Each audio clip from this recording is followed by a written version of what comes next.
Halo Mbak Ines, halo Halo, Dokter Rita. Dokter Valda, Dokter Rita. Halo, Iya, iya dong. malam. Halo Apa Mbak kabar nih Ines. Iya, Mbak Ines dan juga Dokter Rita? Baik, baik. Baik ya, sehat-sehat ya Mbak Ines dan juga Dokter Rita ya. iya. Sehat. Oke, nah di malam hari ini kita akan membahas topik yang sangat menarik nih. Kita bahas pastinya seputar kanker ya. Nah, lebih dalamnya kita akan bahas nih seputar mitos dan fakta seputar kanker. Karena nggak bisa kita pungkiri kalau di Indonesia tuh banyak banget beredar hoax-hoax yang berbagai mitos yang justru dipercaya gitu. Nah, kalau misalnya nggak membahayakan nyawa seseorang sih nggak apa-apa ya. Tapi kalau misalnya salah pilih dan justru membahayakan nyawa orang lain, nah itu tuh yang takutnya malah menjadi penyesalan buat kita ke depannya ya.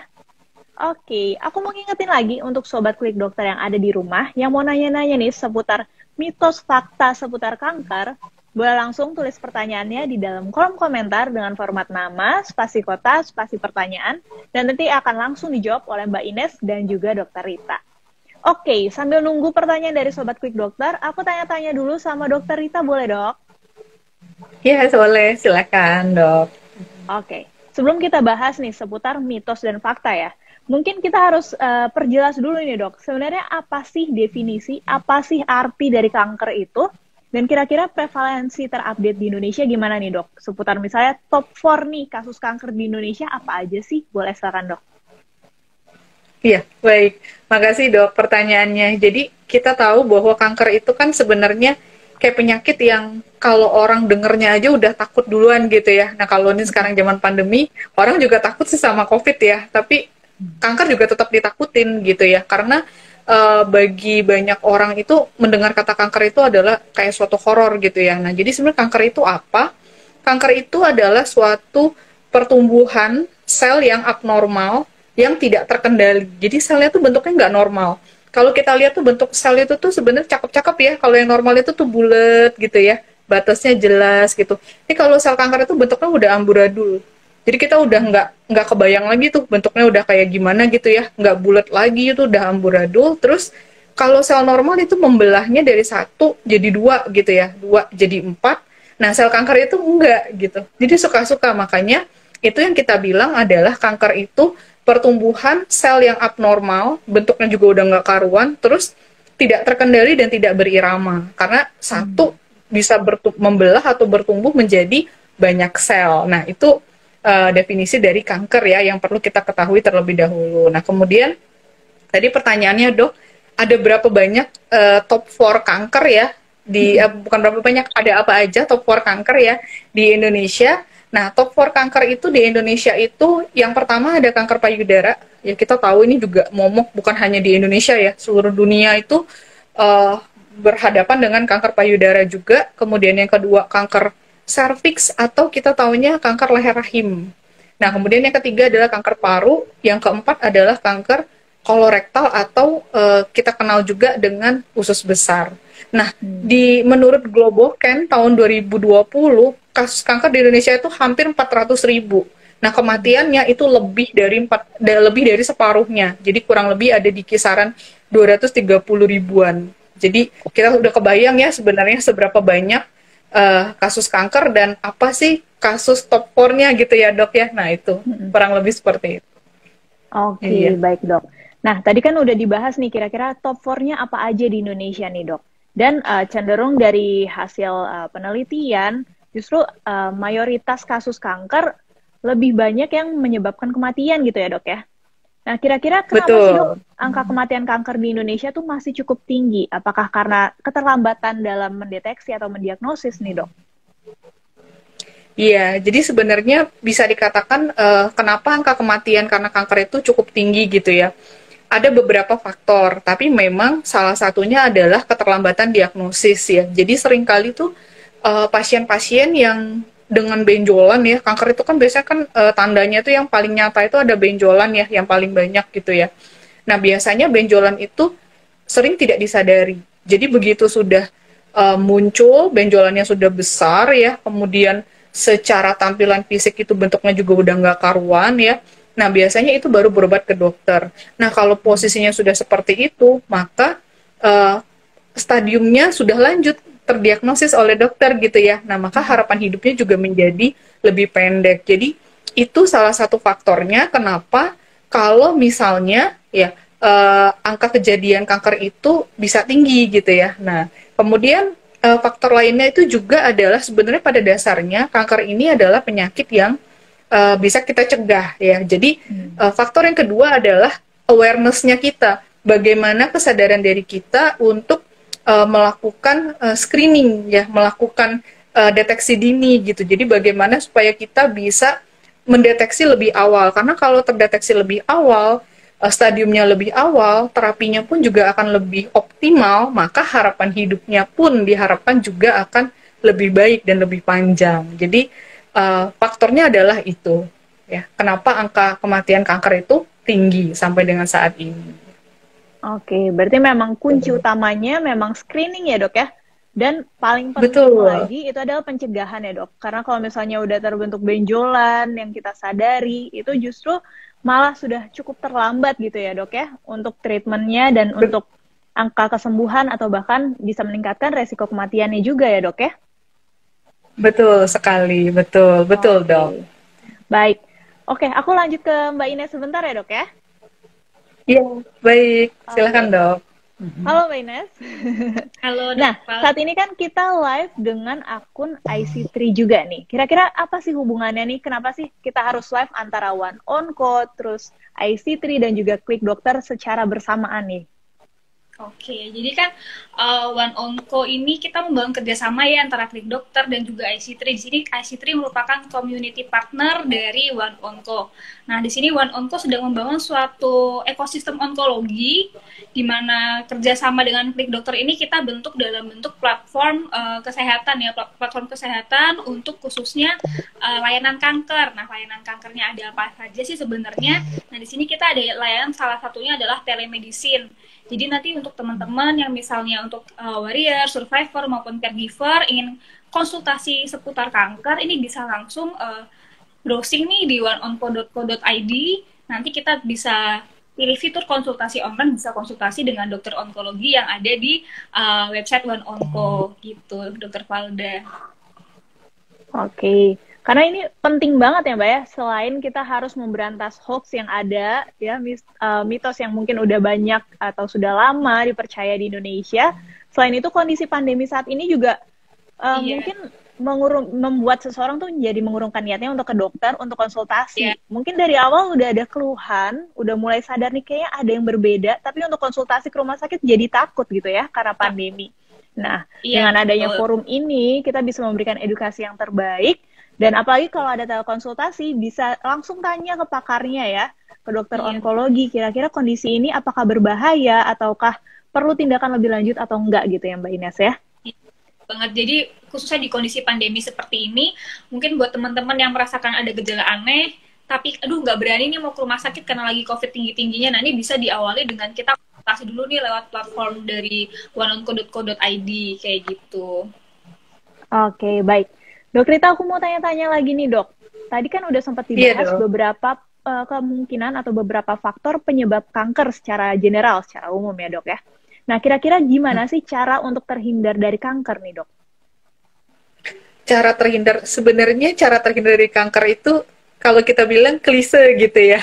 Kadang-kadang olahraga gitu ya, diet yang seimbang. Tapi saya sih sering dengarnya tuh seperti itu ya. Cuman ada jargon ya di Indonesia ini yang mungkin nggak banyak orang yang tahu gitu ya, mungkin kurang populer. Tapi saya suka dengan jargon itu. Jadi jargonnya adalah cerdik. Jadi bagaimana caranya supaya kita terhindar dari kanker itu adalah cerdik ya. Jadi C itu adalah cek kesehatan secara rutin, secara berkala. Nah itu yang tadi salah satunya juga cek kesehatan dalamnya ya ada screening tadi ya begitu. Nah kemudian cerdik C, terus E-nya itu adalah enyahkan asap rokok. Nah itu E ya, enyahkan asap rokok. Karena kita tahu rokok itu hampir jadi faktor risiko di hampir semua kanker gitu ya. Faktor risiko yang hampir semua kanker itu ada rokok gitu. Kemudian R, rajin aktivitas fisik. Nah itu yang tadi saya bilang, klise nih orang bilang olahraga, tapi memang seperti itu. Jadi rajin aktivitas fisik gitu ya. Nah itu untuk yang R ya. Kemudian D itu diet seimbang. Nah, dietnya seimbang. Jadi kalau makan nggak cuma karbo aja, tapi harus diisi piringnya itu ada lengkap ya, ada karbo, ada protein, ada lemak, ada vitamin, dan ada mineral. Jadi nggak hanya kita isi dengan sepotong aja nih untuk diet. Jadi diet seimbang gitu ya. Kemudian I, istirahat cukup. Nah, ini apalagi masa pandemi ya, kita juga butuh imun ya. Jadi selain istirahat cukup itu akan menghasilkan imun yang baik juga gitu. Makanya I, istirahat cukup. Nah, kemudian yang K ini adalah kelola stres ya. Nah, ini jadi untuk menghindar dari kanker ya, caranya itu kita pakai jargon. Jadi saya sangat senang dengan jargon ini karena jargon ini tuh sudah sangat gampang untuk diingat dan meliputi banyak hal ya. Jadi cerdik gitu ya. Jadi caranya adalah cerdik. Oke. Ya sih, benar banget ya dok ya. Tapi sebenarnya secara umum untuk mencegah seluruh penyakit kurang lebih kayak gitu ya dok ya. Jadi emang betul, pola hidup sehat gitu ya dok ya. Pola hidup sehat. Makanya tadi saya bilang klise. Iya benar. Karena apapun penyakitnya sebenarnya kalau misalnya kita mau terhindar dari penyakit tersebut ya balik lagi harus menerapkan pola hidup sehat ya dok ya. Oke. Betul. Nah, Mbak Ines, di Instagramnya One Onco nih udah dibahas seputar mitos dan fakta kanker nih selama 1 minggu belakangan ya. Nah, kenapa sih harus ngambil topik tersebut nih seputar mitos dan fakta terkait kanker? Oke, jadi khususnya nih ya di masyarakat Indonesia sendiri kan sering menganggap mitos ini seolah-olah sudah menjadi fakta nih. Nah, di sini kita dengan IG Live ini, dengan postingan di Instagram One Onco ingin menginformasikan kembali, meluruskan kembali informasi bahwa yang mana sih yang mitos dan mana sih yang fakta, sehingga masyarakat lebih terinformasi lagi dan bisa mengambil yang fakta-faktanya aja nih, yang mitos cukup tahu aja tapi jangan sampai diaplikasikan dalam kehidupan sehari-hari. Seperti itu sih Dokter Valda kurang lebihnya. Oke. Nah, deteksi dini kanker ini kan udah menjadi highlight nih di setiap topik dari Instagram post-nya maupun IG Live-nya dari One Onco. Sebenarnya apa sih kaitannya dengan One Onco? Oke, jadi kaitannya sendiri tadi kan di awal saya sudah bilang bahwa One Onco ini sedang membangun suatu platform website oneonco.co.id. Nah, salah satu layanan dari oneonco.co.id ini adalah deteksi dini kanker. Nah, deteksi dini kanker ini kami bekerja sama dengan Klik Dokter juga dan juga dengan fasilitas kesehatan yang ada di Indonesia menyediakan layanan deteksi dini yang diharapkan bisa bermanfaat untuk teman-teman semua, baik untuk yang awam sehat, mungkin yang mau periksa rutin tahunan, atau misalnya memang ingin cek untuk screening maupun deteksi dini, ini bisa melalui platform oneonco.co.id. Nah, mungkin sekarang masih belum launching ya untuk websitenya, tapi nanti kita akan ada acara launching di tanggal 31 Juli, besok Sabtu. Jadi nanti kalau misalnya yang mau daftar itu bisa lihat di pin komennya klikdokter.com, itu ada bit.ly, yuk daftar CCF21, nanti bisa daftar di situ untuk ikut launchingnya kayak gitu. Oke, kayaknya itu ada juga tuh di pin komen kita nih. Jadi kalau misalnya yang lagi live terus penasaran, nanti ya lihatnya. Jangan sekarang, ntar hilang semua ya. Nanti nonton ini dulu. Iya, nonton ini dulu. Oke, baik, kita lanjut aja nih ngebahas seputar mitos dan fakta ya. Boleh ya Dok Rita, kita mulai ya? Oke. Iya, oke Dok. Ini pertanyaan yang paling umum yang pasti ada di masyarakat Indonesia apapun penyakitnya. Yang pertama, apakah benar makanan berpengaruh besar terhadap resiko terjadinya kanker nih Dok? Oke, sebenarnya makanan apakah berpengaruh terhadap terjadinya penyakit kanker? Fakta sebenarnya ya. Jadi kita tahu bahwa salah satu faktor risiko dari kanker itu ya, hampir semua kanker juga faktor risikonya itu adalah obesitas. Jadi mau tidak mau makanan itu memegang salah satu peranan yang penting untuk terjadinya obesitas ya. Jadi ada beberapa makanan yang diduga ya, dan juga beberapa penelitian juga sudah menunjukkan bahwa bisa meningkatkan risiko terjadinya kanker. Nah, kenapa saya bilang meningkatkan risiko? Karena secara teori kita tuh nggak tahu sampai sekarang kanker itu penyebabnya apa. Dan istilah yang kita pakai sampai dengan saat ini adalah faktor risiko. Nah, makanan itulah yang kita bilang makanan bisa menjadi faktor risiko untuk terjadinya kanker. Nah, misalnya makanan yang seperti apa? Misalnya ada makanan yang tinggi lemak dan juga rendah serat. Nah, makanan yang tinggi lemak dan rendah serat itu ujung-ujungnya akan berdampak pada terjadinya obesitas kan. Nah, obesitas itu sendiri faktor risiko yang ada di sebagian besar kanker ya. Atau misalnya makanan yang kita sering makan yang manis-manis, makanan tinggi gula, itu juga menimbulkan obesitas. Obesitas ini yang nantinya juga faktor risiko kanker lagi, ujung-ujungnya balik lagi. Ya, nah kemudian kita juga tahu ada beberapa makanan yang sudah apa istilahnya ya, diawetkan. Ya, jadi yang diawetkan misalnya ya, saya ambil contoh dalam bentuk misalnya kornet ya, kemudian ham ya, sosis ya seperti itu. Nah, itu dikatakan salah satu makanan yang meningkatkan risiko terjadinya kanker juga gitu ya. Kemudian ada juga konsumsi yang daging merah yang berlebihan. Ya, jadi kalau misalnya hari ini makan rendang pagi, malamnya makan rendang, besok makan rendang lagi, malamnya makan steak gitu ya. Nah, itu kan berlebihan ya. Nah, konsumsi daging merah yang berlebihan itu juga bisa meningkatkan faktor risiko terjadinya kanker ya. Atau makanan yang diasinkan.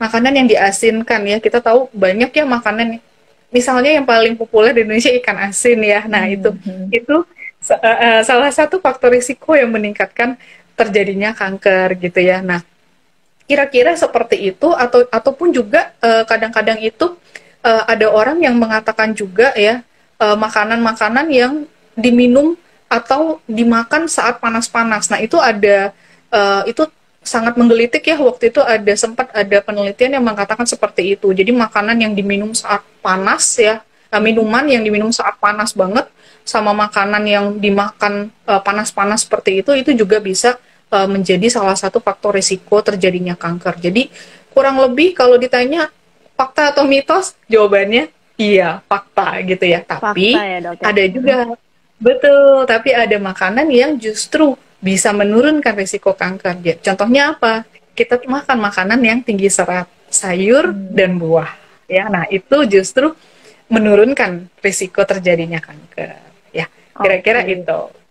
Baik, Dok. Nah, kalau tadi yang dijelaskan kan lebih ke arah meningkatkan resiko terjadinya kanker karena ada resiko penyakit tertentu. Misalnya, tadi yang tinggi lemak, kemudian rendah serat, bisa mempengaruhi seseorang jadi lebih ke arah obesitas gitu ya, Dok ya.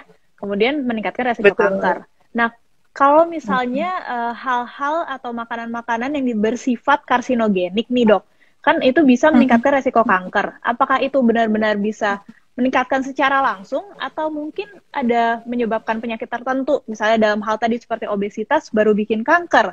Nah, kira-kira itu gimana, Dok? Nah, kalau yang itu juga ada. Jadi mungkin kita tahu kalau makanan yang suka dibakar, yang kemudian dipanggang gitu ya. Nah, itu makanan yang dibakar atau yang dipanggang atau makanan yang dimasak dengan temperatur yang tinggi itu memang akan menghasilkan suatu zat atau suatu substansi yang bersifat karsinogenik. Karsinogenik itu artinya yang bisa berpotensi menimbulkan terjadinya kanker. Jadi selain makanan yang arahnya bisa mengakibatkan obesitas, nah ternyata ada makanan-makanan yang proses pemasakan dengan temperatur yang tinggi itu juga bisa menghasilkan substansi atau zat yang bersifat karsinogenik. Jadi betul, Dok. Jadi itu juga salah satu faktor risikonya. Jadi itu. Berarti emang itu fakta ya, Dok ya. Berarti kita memang harus membatasi nih konsumsi makanan yang bersifat karsinogenik gitu ya, Dok ya. Oke. Iya, kita bahas lagi seputar mitos dan fakta yang kedua nih. Indonesia kaya banget dengan tanaman herbal nih. Kaya banget dengan berbagai jenis jamu nih, Dok ya. Nah, kira-kira pengobatan dengan herbal tertentu bisa menyembuhkan kanker nggak sih, Dok? Oke. Kalau itu jawabannya mitos. Oke ya. Tapi tergantung juga sih. Ada juga yang kalau di luar negeri, nanti saya cerita yang luar negerinya ya. Tapi ini saya cerita Indonesia dulu, jawabannya mitos ya. Karena sampai saat ini penggunaan herbal itu posisinya adalah sebagai terapi komplement. Jadi terapi yang bersifat melengkapi. Jadi ada yang namanya terapi utama. Jadi kalau sudah terdiagnosis kanker, terapi yang kita yang harus kita jalani itu adalah terapi utamanya, karena terapi utama itulah yang nantinya akan membunuh sel-sel kanker, ya entah itu dengan cara dibedah atau misalnya diberikan kemo ya atau diberikan radiasi ya, itu adalah terapi utamanya. Tetapi peran atau posisi dari terapi herbal ini adalah sebagai komplement atau pelengkap, dan itu pun juga harus atas dasar konsultasi dengan dokter dulu. Jadi dokter juga harus tahu nih, karena apa? Supaya nanti bisa diketahui obat ini ada interaksinya nggak dengan terapi utama yang sedang dijalani. Nah, kenapa juga saya bilang begitu, sampai saat ini terapi herbal itu bukan bisa menyembuhkan kanker, karena suatu obat ya, kalau dia mau digunakan untuk pasien kanker, itu harus sudah menjalani banyak penelitian. Penelitiannya bukan hanya dilakukan pada hewan, tapi yang paling penting adalah penelitian itu dilakukan pada manusia. Nah, sampai saat ini, penelitian-penelitian mengenai herbal untuk kesembuhan pasien kanker itu belum adekuat. Makanya kalau dikatakan apakah herbal bisa menyembuhkan kanker, nah itu sebenarnya mitos kalau herbal itu bisa menyembuhkan kanker. Jadi karena sampai saat ini belum ada penelitian yang benar-benar adekuat ya, menunjukkan bahwa oh herbal bisa menyembuhkan kanker. Ya, nah beda halnya. Nah kalau yang di luar negeri nih, saya cerita luar negeri. Luar negeri dulu ada terapi herbal ya, ya katakanlah itu obat yang berasal dari tanaman. Jadi obat itu berasal dari batang pohon pinus tadinya. Jadi batang pohon pinus itu diekstrak ya, menghasilkan kemoterapi yang kita kenal sekarang dengan paclitaxel dan docetaxel. Nah, itu awalnya memang dari herbal, tapi setelah dilakukan serangkaian penelitian ternyata terbukti. Ya, ternyata terbukti itu bisa dijadikan terapi untuk kanker. Jadi mitos dan fakta tergantung ya. Tapi kalau herbal menyembuhkan kanker itu mitos ya. Jadi seperti itu. Oke, baik. Nah, kalau misalnya nih kita mau memperjuangkan misalnya jamu tuh sebenarnya bisa loh menyembuhkan kanker, ya harus disupport nih penelitiannya. Oke nggak sih sampai cukup kuat untuk menjadi terapi kanker gitu ya? Sama halnya seperti yang sudah terjadi di luar negeri gitu ya, Dok ya? Iya, betul sekali. Baik. Kemudian mitos dan fakta yang berikutnya nih, Dok. Ini juga banyak banget pasti dipertanyakan. Apakah benar kanker merupakan penyakit yang tidak dapat disembuhkan nih, Dok? Oke. Itu fakta, betul. Jadi memang kanker itu bukan penyakit yang bisa disembuhkan, tetapi kita memang dokter-dokter memang cenderung menghindari kata sembuh atau cure ya, bahasa Inggrisnya cure ya. Kita lebih menggunakan istilah penyakit kankernya terkontrol atau tidak. Karena kanker itu tidak akan pernah bisa kita ketahui kapan akan kambuh lagi.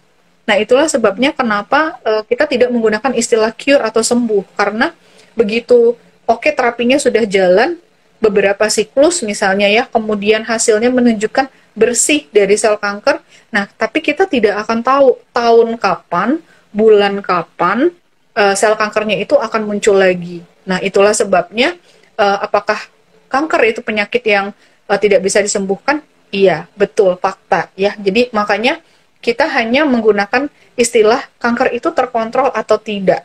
Karena dengan pemberian terapi yang optimal, terapi yang sesuai ya, seharusnya bisa memperpanjang harapan hidup pasien. Ya, jadi kira-kira seperti itu. Ya. Oke, baik dok. Karena kan banyak juga nih kasus-kasus kanker yang terjadi di public figure gitu kan. Kemudian mereka klaim dirinya bebas kanker gitu ya. Setelah melakukan misalnya pemeriksaan PET scan gitu untuk menilai apakah ada sel-sel kanker yang aktif atau enggak gitu ya. Jadi sebenarnya kalau misalnya memang saat itu kondisinya bersih, tidak ada sel kanker sama sekali, itu kita lebih menyarankan disebutnya dengan dalam keadaan terkontrol gitu ya dok ya. Dan perlu banget dilakukan follow up secara rutin ya, at least per tahun atau mungkin bisa diperjarang lagi, itu tergantung dari dokter spesialis onkologi yang menangani gitu ya dok ya. Iya, jadi setiap pasien kanker itu ada jadwalnya. Jadi misalnya mereka sudah dinyatakan bersih nih, di PET scan, di CT scan udah bersih, nggak ada lagi sel kanker. Tapi nanti mereka akan ada jadwal yang bertahap.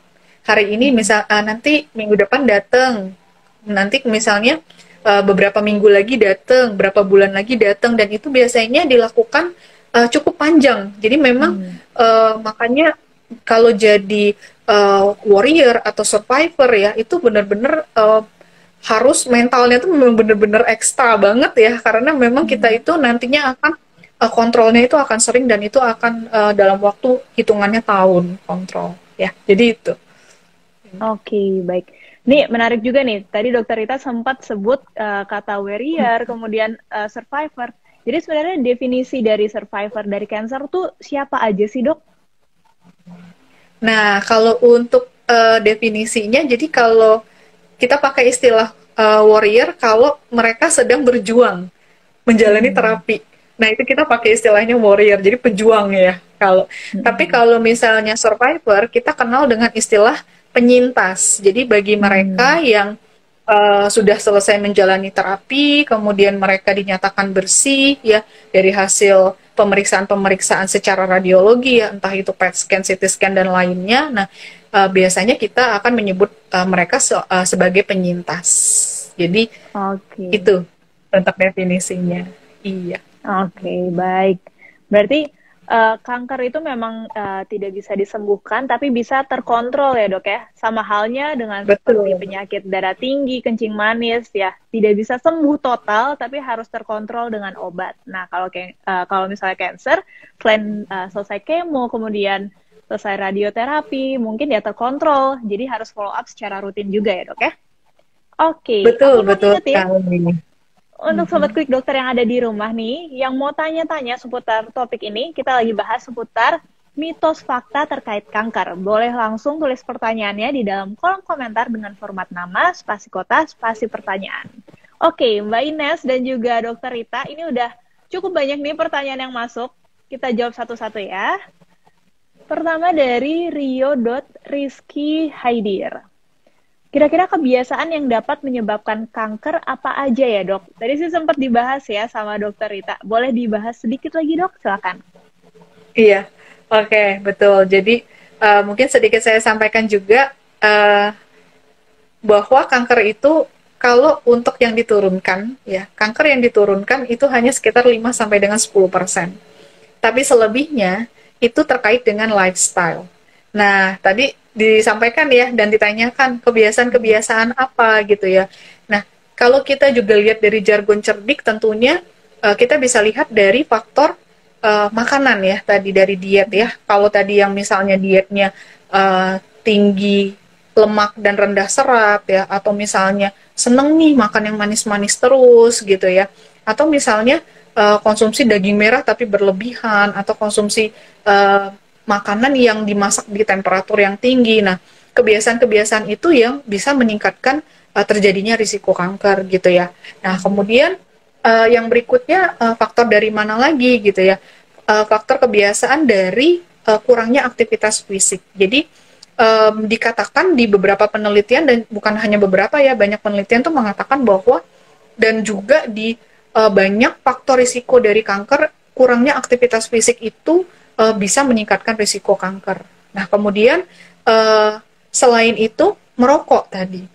Nah, itu ya yang kadang-kadang masih agak susah, karena kalau kita lihat angka orang yang merokok itu banyak sekali ya, dan bukan hanya merokok secara aktif, tapi merokok secara pasif ya. Perokok pasif itu dikatakan juga bisa ya, risikonya itu juga terkena kanker itu juga bisa meningkat gitu. Nah, kemudian yang terakhir ada juga yang istirahat cukup. Nah, ada beberapa penelitian yang mengatakan bahwa kalau terlalu banyak begadang, ya mereka ambil contoh misalnya orang-orang yang pekerja-pekerja dengan shift malam. Jadi kan banyak ya orang-orang yang bekerja dengan shift malam. Nah, itu katanya juga faktor risikonya itu bisa meningkat. Nah, itu yang beberapa kebiasaan ya yang bisa meningkatkan risiko terjadinya kanker.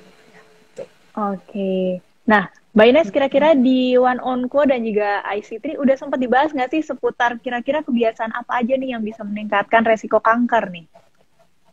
Kalau untuk kebiasaan, kita sudah pernah posting juga di Instagramnya One Onco. Nanti kalau misalnya teman-teman penasaran, bisa cek di Instagramnya one.onco. Gitu sih Dokter Valda. Atau nanti kalau misalnya pengen tahu lebih lanjut nih tentang kanker gitu ya, nanti tungguin di tanggal 31 Juli kita akan launching untuk websitenya. Jadi teman-teman bisa lebih browsing lebih banyak lagi nih tentang kanker di website tersebut. gitu. Tuh. Oke, jadi udah ada nih platformnya. Jangan sampai kita masih mempercayai mitos-mitos yang ada dan bisa membahayakan orang-orang di sekitar kita, apalagi diri sendiri ya. Oke. Iya, betul. Nah, Dok, ada pertanyaan berikutnya nih dari Maria Stefani 87. Apakah pasien kanker sebaiknya menjadi vegetarian aja supaya nggak kambuh lagi? Apakah itu termasuk mitos atau fakta nih, Dok? Kalau bisa saya bilang itu mitos ya, karena pasien-pasien kanker butuh walau bagaimanapun butuh nutrisi yang seimbang. Jadi ada yang bilang kan sebenarnya, oh pasien kanker itu nggak boleh terlalu banyak makan gula, nanti gulanya itu malah bikin sel kankernya itu akan tumbuh lebih subur. Nah sebenarnya itu juga sampai saat ini belum terbukti.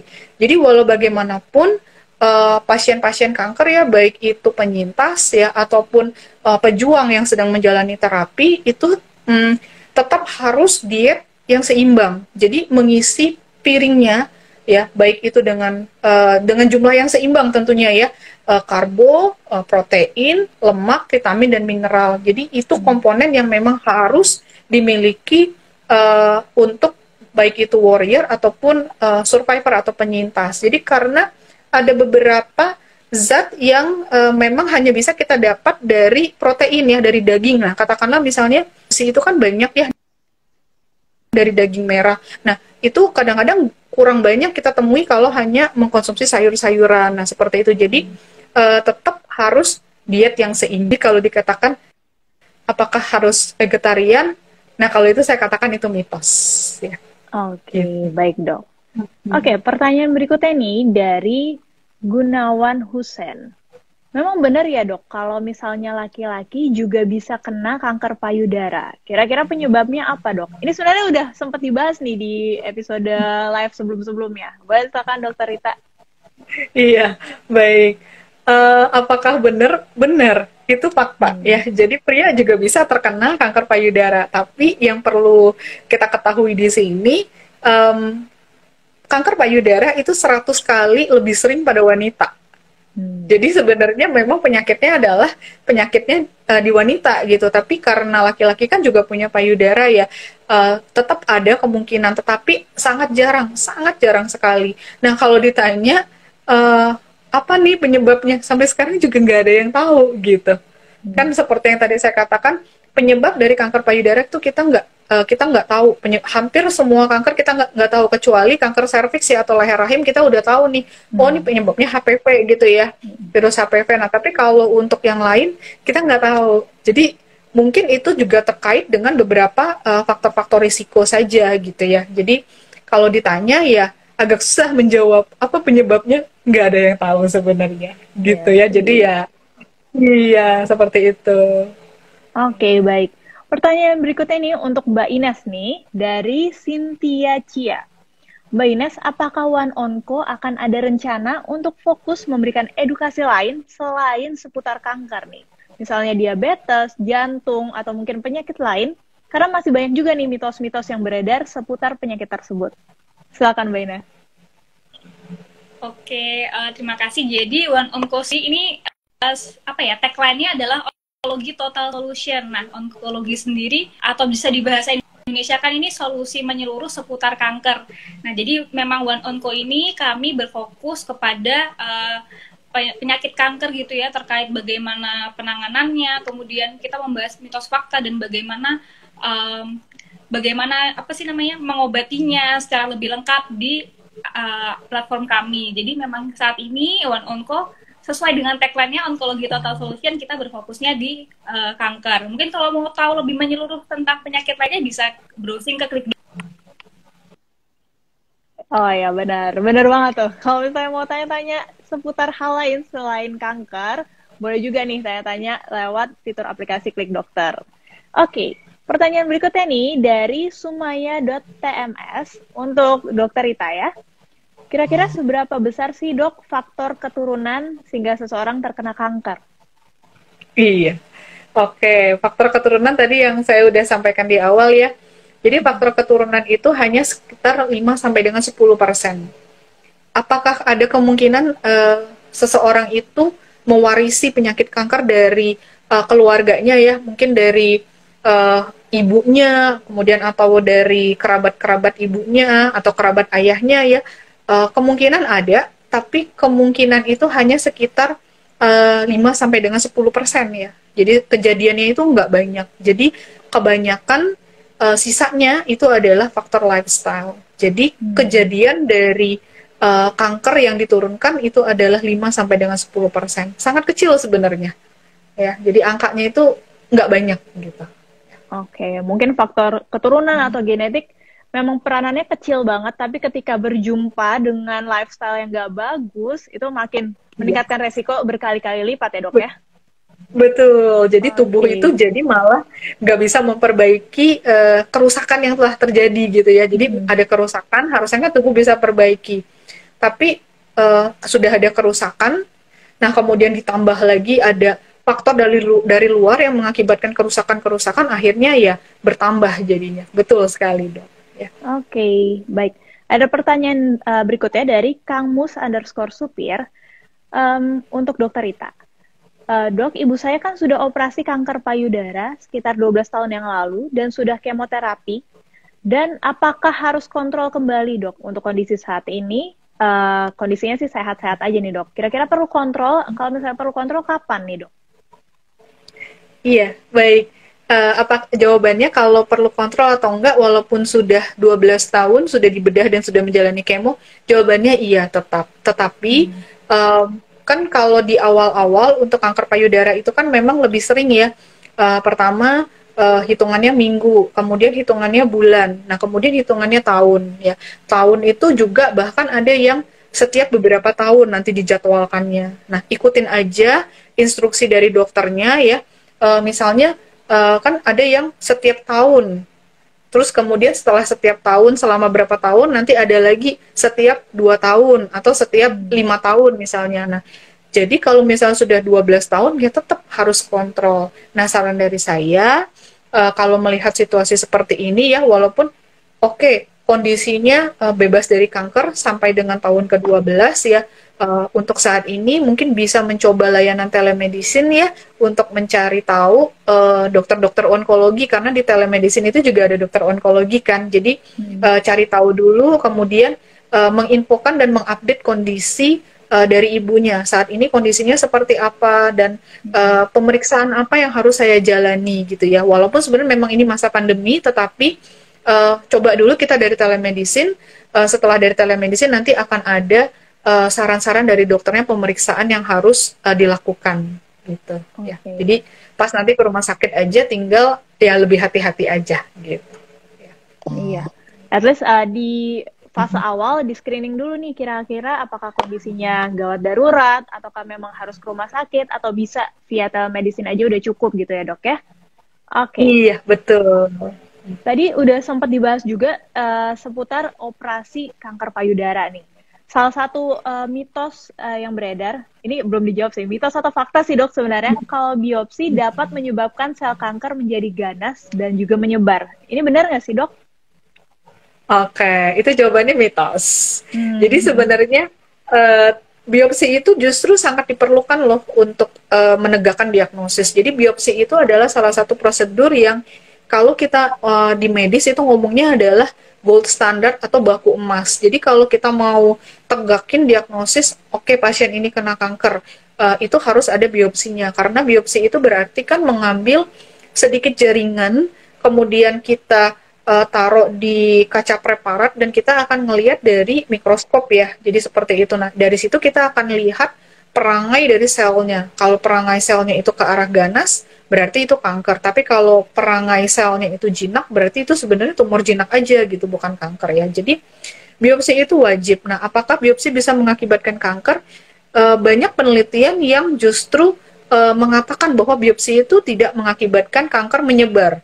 Atau biopsi itu justru enggak mengakibatkan bahaya. Ya, justru karena biopsi itu kan semakin dengan kemajuan teknologi, mereka itu atau para peneliti sudah menciptakan teknik-teknik yang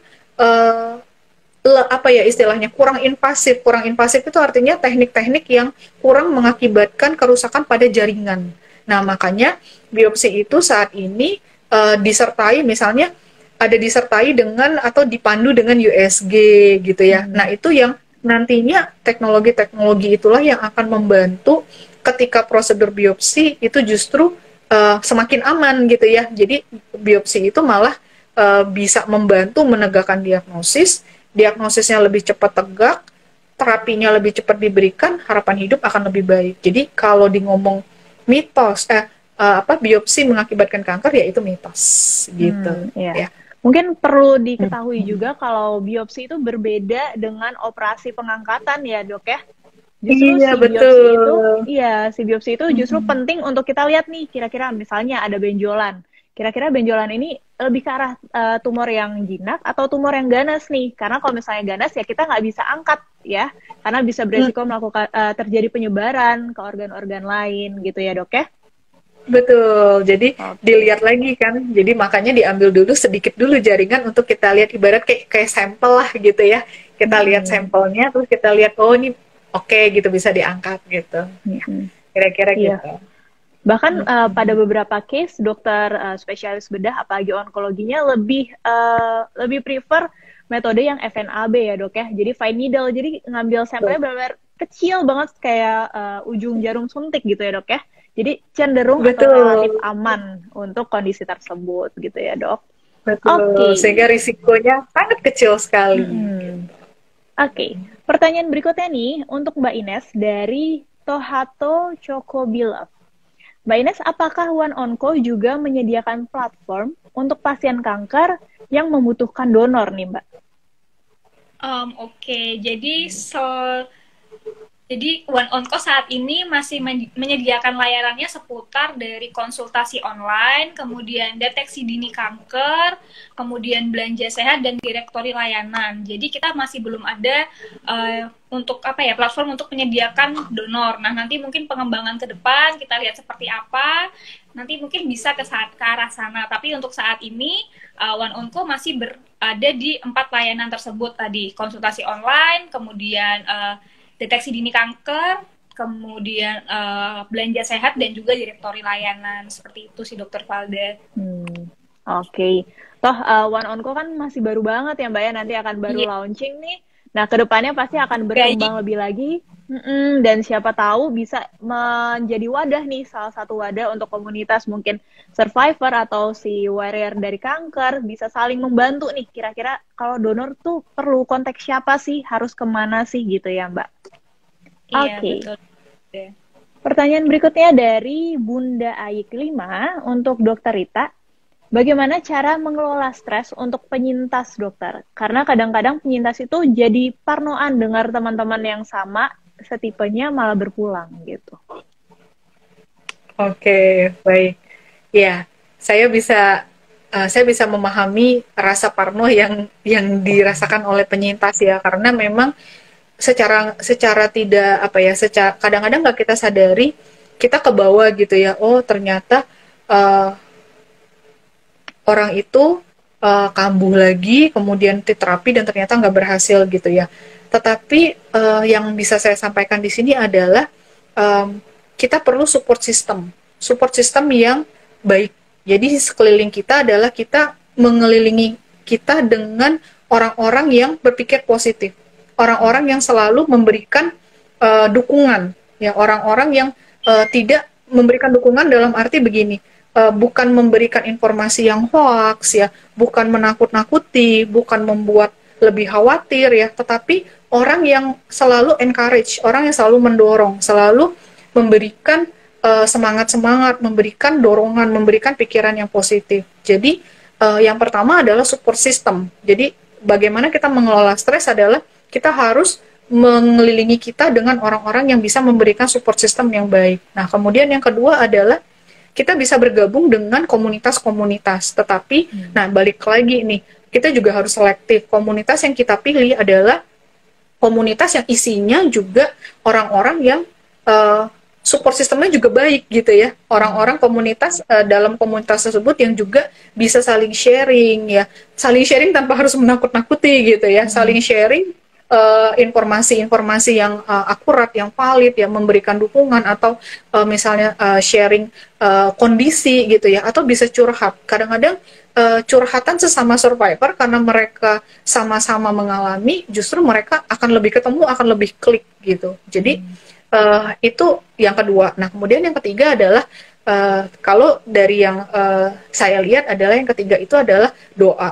Doa itu benar-benar penting banget. Jadi walau bagaimanapun setiap hari kita harus mengucapkan syukur, karena bagi seorang survivor ya, bisa hidup 1 hari lagi, bisa hidup beberapa hari lagi, bisa hidup berapa bulan lagi, berapa tahun lagi, itu adalah suatu anugerah. Jadi selalu penuhi hari dengan bersyukur, lalu berterima kasih karena anugerah yang sudah didapat. Nah, dengan demikian maka isinya pikiran kita adalah pikiran-pikiran yang positif. Kita bisa mengelola dan kita bisa menghindari stres tersebut. Nah, mungkin kira-kira tipsnya seperti itu.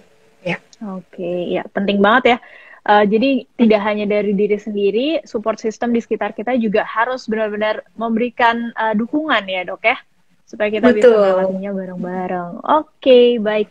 Kemudian pertanyaan berikutnya dari Julius Dennis. Apakah konsumsi kopi dalam jumlah tertentu dapat menurunkan resiko terjadinya kanker? Ini fakta atau mitos nih dok? Oke, itu fakta. Ya, jadi konsumsi kopi dalam jumlah yang tertentu ya, tentunya bukan kopi yang kita tambah creamer, kita tambah gula, kita tambahkan susu kental manis gitu ya. Oke.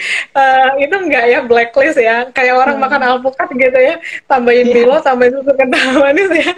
Itu enak banget gitu ya. Nah, jadi betul ya, kopi dengan jumlah tertentu yang nggak kita tambah-tambah kayak gitu, iya itu benar. Jadi dikatakan bisa menurunkan risiko ya, justru karena ada proteksi dari karena sifatnya sebagai antioksidan, jadi bisa memberikan proteksi gitu ya. Oke, baik. Kemudian pertanyaan berikutnya dari Dinda 1515. Apakah tumor akan selalu berkembang menjadi kanker nih dok? Ini menarik juga dok. Oke. Apakah tumor bisa berkembang menjadi kanker? Mungkin sedikit saya luruskan terlebih dahulu, karena ini memang pertanyaan yang dan sering kali juga orang awam juga bingung, dan orang awam juga sering menganggap tumor sama kanker itu apa gitu ya, kayak ada sesuatu hal yang sama atau hal yang berbeda. Jadi tumor adalah massa adalah benjolan. Jadi sebenarnya tumor sama dengan benjolan. Nah, benjolan itu kita bagi dua. Ada yang jinak, ada yang ganas. Kalau tumornya ganas, itu namanya kanker. Kalau tumornya jinak, ya itu tumor jinak gitu ya. Nah, apakah tumor itu bisa berubah menjadi kanker? Balik lagi dari awal dia dapatnya apa. Kalau dia dapatnya tumor jinak, ya dia akan jadi tumor jinak. Setelah dibedah, biasanya selesai. Jadi biasanya udah tuntas gitu ya, udah sembuh. Tapi kalau misalnya tumornya itu setelah diketahui, setelah dibiopsi itu tumornya ganas, nah itu berarti kanker. Nah, itu yang kanker itulah yang harus kita terapi, yang nantinya memang ada potensi untuk kekambuhan ya, tetapi tetap harus kita terapi. Nah, kadang-kadang orang nanya, tumor jinak bisa berubah jadi ganas nggak gitu ya. Nah, sampai saat ini ya, kemungkinan itu sangat kecil sekali. Jadi tumor jinak untuk berubah jadi ganas itu sangat kecil sekali. Ya, jadi kalau jinak udah diangkat udah selesai biasanya gitu. Oke, baik. Pertanyaan berikutnya nih dok, dari sumaya.tms. Bagi wanita usia lebih dari 30 tahun yang belum menikah, apakah benar lebih beresiko terkena kanker payudara nih dok? Wanita yang belum menikah di usia di atas 30, oke. Agak susah ngomongnya. Karena secara umum dan secara teori dan juga dari banyaknya kasus yang kita lihat ya, kanker payudara itu cenderung lebih sering dijumpai pada usia yang lebih lanjut. Jadi usianya di atas 50 biasanya. Nah, kalau misalnya di atas 30 ya, kemungkinan untuk menderita kanker payudara itu sangat kecil sebenarnya. Kecuali ya, kadang-kadang ada yang faktor yang diturunkan tadi yang 5-10%. Kalau kadang-kadang bisa tiba-tiba bisa muncul pada saat dia usianya di atas 30, muncul itu bisa. Nah, biasanya kalau orang yang munculnya pada usia muda, umumnya kankernya itu adalah diturunkan Nah, jadi apakah bisa? Iya bisa sih, walaupun kemungkinannya akan lebih kecil ya, karena kanker payudara itu cenderung terjadi di usia yang lebih lanjut, ya, usianya di atas 50 tahun. Walaupun ya sekarang juga saya pernah dengar cerita-cerita dari dokter bahwa sekarang itu entah bagaimana itu kayak mulai ada sedikit pergeseran. Jadi yang harusnya di atas 50 tahun tuh kadang-kadang yang 40-an itu sudah mulai kena gitu ya. Jadi itu mulai shifting dan itu katanya jumlahnya perlahan-lahan tuh mulai mulai lumayan gitu ya. Nah, itu saya juga pernah dengar cerita dari dokter onkologi. Tapi secara umum kalau di usia muda ya di atas 30 kemungkinan keturunan ya. Tapi kecenderungannya adalah di atas 50 tahun. Jadi itu. Baik. Oke, tanpa terasa waktu kita hampir habis nih. Masih banyak banget pertanyaan yang masuk, tapi kita nggak bisa jawab seluruh pertanyaannya. Mungkin dari Dokter Rita dan juga Mbak Ines, ada yang mau disampaikan nih untuk Sobat Klik Dokter yang ada di rumah terkait mitos dan fakta seputar kanker. Mungkin Dokter Rita dulu. Boleh silakan, Dok? Iya, baik. Terima kasih, Dok. Jadi, kalau saya boleh rangkum bahwa pada dasarnya kanker itu merupakan suatu penyakit yang bisa kita cegah, ya. Jadi, kanker itu termasuk penyakit kronik ya, dan bagaimana cara kita cegahnya itu, saya akan lebih senang sekali kalau kita menggunakan jargon cerdik tadi, karena jargon cerdik itu sangat mudah untuk dihafal gitu ya. Jadi cek kesehatan secara berkala, enyahkan asap rokok, rajin aktivitas fisik, diet seimbang, istirahat cukup dan kelola stres ya. Jadi itu cara untuk menghindari kanker. Walaupun juga itu cara untuk menghindari penyakit-penyakit lain gitu ya. Tapi jargon ini lebih banyak dipakai di kanker. Nah, kemudian yang ingin saya sampaikan satu lagi adalah bahwa selalu mencari informasi yang benar, yang akurat, yang bisa dipercaya mengenai kanker. Jadi jangan langsung percaya kalau ada informasi-informasi seputar kanker, jangan langsung dicerna, jangan langsung diterima gitu ya. Tapi coba dianalisis lagi, coba dicari tahu lagi dengan sumber yang berbeda, sumber yang bisa kita percaya. Ya, nah itu. Nah, kemudian yang terakhir adalah kalau misalnya ada yang terdiagnosis kanker, berobatnya adalah ke dokter, jangan ke orang pintar ya. Jadi kan kadang-kadang kan orang kan sukanya kan berobatnya katanya orangnya pintar gitu ya. Padahal kan dokter juga pintar ya, karena dokter sekolahnya juga lama banget gitu ya, apalagi dokter onkologi. Jadi kalau terdiagnosis kanker, berobatlah ke dokter. Jadi jangan berobat ke orang pintar ya. Alias kalau saya anggapnya adalah berobatnya ke dokter ke orang bodoh. Jadi jangan ke orang pintar tapi ke orang bodoh gitu ya. Itu. Oke, saya rasa itu. Baik, thank you banget Dokter Rita. Mungkin dari Mbak Ines ada yang mau disampaikan? Silakan, Mbak. Oke, jadi dengan banyaknya informasi seperti sekarang ini tadi sudah disebutkan Dokter Rita juga. Kemudian harapannya sih kita bisa memilih dan memilah informasi dengan bijaksana sehingga kita tuh menerima hal yang fakta-fakta saja. Nah, bagaimana sih kita bisa mencari informasi ini dengan benar ya, khususnya seputar kanker. Nah, ini kita bisa melalui platform di website oneonco.co.id atau nanti bisa juga cek di Instagramnya @one.onco. Nah, di platform website itu kita menyediakan informasi, tidak hanya informasi seputar kanker, tapi juga bisa konsultasi online. Itu kita kerjasama dengan Klik Dokter juga. Kemudian kita juga bisa belanja sehat, dan juga selain belanja sehat juga ada kita bisa deteksi dini kanker. Jadi jangan takut kalau misalnya kita merasa ada hal yang aneh, itu kita bisa memanfaatkan platform One Onco ini. Nah, selain itu mau iklan sedikit nih. Jadi kita mau launching website di tanggal 31 Juli. Nah, buat teman-teman yang tertarik nih untuk acara launching website One Onco, bisa join di acara kita Cancer Community Festival 2021 dengan caranya registrasi di link yang ada di pin itu, yaitu bit.ly/yuk daftar CCF21. Nah, nanti bisa cek juga atau di bio-nya one.onco. Itu nanti bisa langsung diklik linknya, bisa langsung registrasi di situ. Itu sih kilas iklan ya, Dokter Valda sekalian. Oke, terima kasih banyak Dokter Rita dan juga Mbak Ines untuk sharingnya, untuk waktunya di malam hari ini. Pastinya sangat bermanfaat dan juga menambah wawasan untuk kita semua, apalagi untuk Sobat Klik Dokter yang ada di rumah.